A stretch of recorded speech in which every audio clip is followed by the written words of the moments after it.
quick video for you guys today. My plan is to take 2 bits of wood I've got here and I'm going to produce what's called a T halving joint. So it's essentially going to look like a letter T and it's going to be cut down to the halving point, hence the name. Okay, so let's just get straight into the marking out stage. So I'm going to start by marking the halving onto the end of the bit of material that's going to be placed up here. So using my tri-square and my ruler with a sharp pencil. I was just started off by taking my tri-square to the edge of the material there. I can't always guarantee that the wood's nice and square at the edge, so I've just taken a line to measure back from. Taking your other bit of material, having it on against your tri-square, you can then use that to measure out the distance that you need. So there's my distance there. March across there, so there's my top lines. Okay, what I can now look to do is transfer these lines going down the edge of my materials, down the face edge there, and down the opposite side, like so. Okay, I don't need to worry about taking that line round the back because it is a halving joint. It's only coming down to the halfway depth, so I don't need to worry about taking the line at the back. I don't need it. Okay, it's just wasting time, and it just means you've got more pencil lines to sand away at a later date. So having transferred my line across the top, down both sides, I now am ready to mark the halfway point. So the width of my material is 20, so I'm going to put a wee mark at the 10mm section, so it's halfway across. Taking my marking gauge, okay, you can loosen the thumb screw so you can then move the stock up and down. You've got the spur on the opposite side, and it's quite a good way to set this up quite quickly is to take that up to where your mark is at 10mm, slide the stock up against it, hold it against your wood, tighten the thumb screw back up, and I've now set my distance between my spur and my stock to 10mm because I've got it according to that. Now with that set to 10mm, I can score this across my material right up to the edge of my wood. I can go down the end grain as well, taking your time. It's going to be, you can jump about sometimes on the end grain and then back down the opposite side of my material.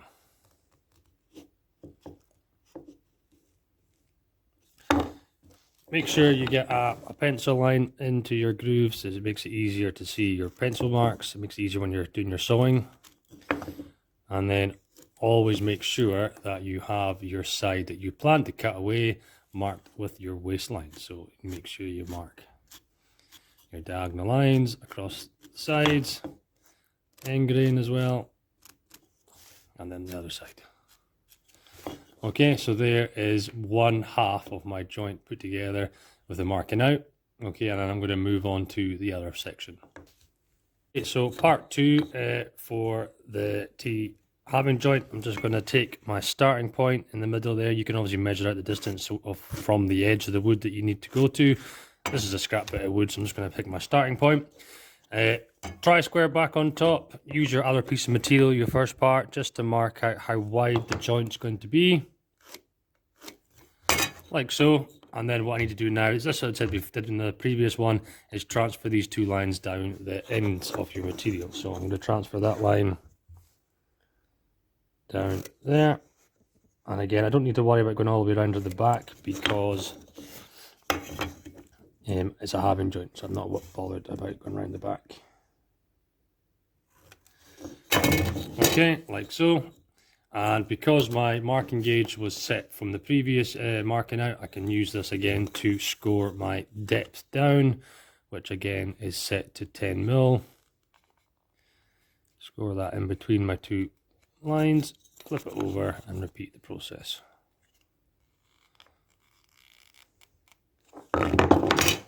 And make sure that I darkened in my pencil line there and there, and again my waist marks for my waist wood. That's where I'm planning to cut away. Okay, so what you end up with is you end up with section in the middle is marked out to be cut away, and the section on the top of this will be cut away, and that is going to bring the 2 halves together, and that's going to bring it into your T halving joint. So that's the marking out done. Let's get on to the cutting. Okay, cutting stage. I'm going to start with the second part that I marked out. Alright, what I like to do when it comes to sawing down each edge is before I get to the saw, I like to use my bevel edge chisel here just to create a kind of V notch across either side of my material here, which helps with my placement of my saw. Now you can do this exactly same idea if you were to use a marking knife along with your tri-square or a Stanley knife. Same idea, but to be honest, I would quite like to do this way just because there's a quicker way of doing it, and it does the same result.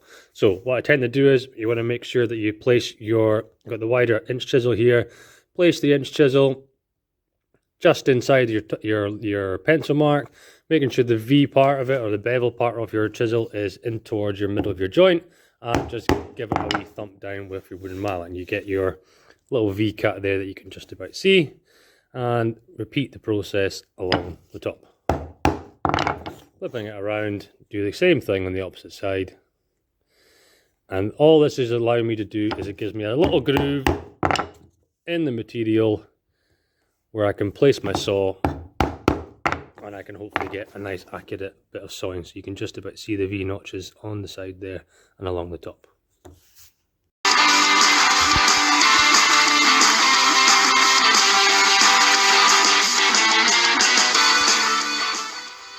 Okay, now that I've sawn down both sides, I'm now ready to use my bevel edge chisel to remove some of my waste material, remembering to take it down to about halfway and then flip my material around, come back to the other side, and then try and get to the point where you create two slopes from both sides. Take it down as far as you can with the bevel edge chisels, and then what I can do is I can finish it off using my hand router to get a nice flat bottom to the joint.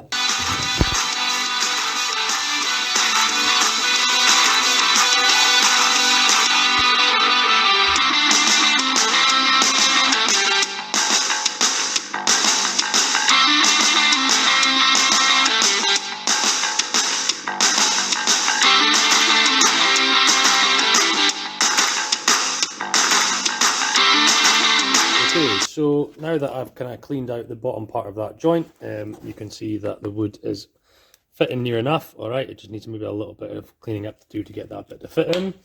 I'm now ready to start working on the first part and removing this, the halving part on the end of the wood. Okay, what I'm going to start with is I'm going to stick my wood in the vise, just down at a shallow angle, like so. And I'm going to saw down to begin with, sawing down the edge of the wood here. Wood's in the vise squint, but I want to make sure that I'm sawing, keeping the saw nice and level, nice and horizontal towards the floor, and work my way down.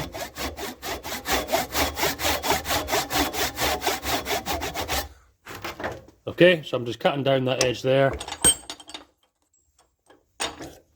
I'm only cutting down a little bit on the edge. All right, flip it over, repeat the same process on the other side.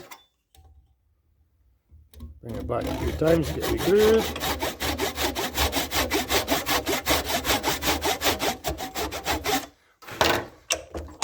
Alright, so I've sawn down both sides there, and I'm only coming along the end grain here just a little bit. Gives me my start point, gives me my end point that I can now put the wood in the vise. Put it that side. Nice and straight. And then work my way across the top. And work my way down the wood.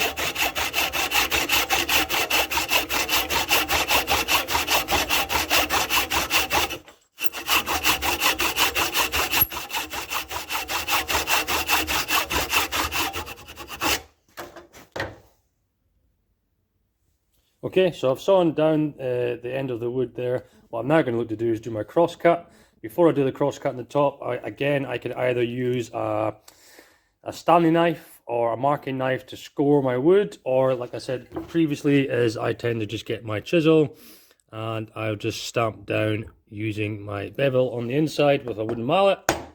Give it a wee thump down to give your little V notch for your saw to be placed into. Okay, so there's the little V cut in my material that I can now place back in the vise, and I'm going to do my cross cut.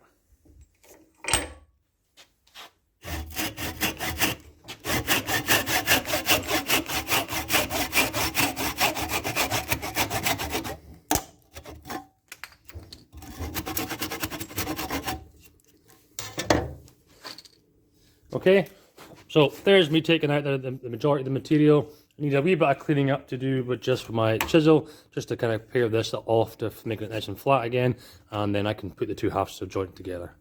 There, just cleaned it up a little bit with the chisel, and it should get to the point now where if you push the two halves together, it should be a nice tight fitted joint.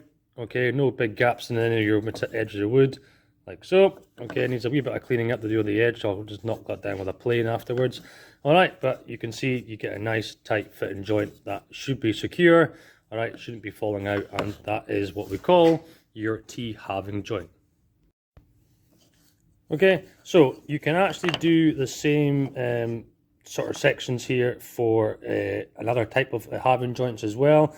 You can do, I've got one here which is my corner halving joint. Alright, so it's essentially, I've just done this twice. Alright, and you get what's called your corner halving, or sometimes it's called a corner lap joint. Okay, and the idea behind it is you got the two halves together, and that will glue together to get your corner halving. Okay, and you've also, you can do this twice. Alright, and then you get what's called your cross halving joint.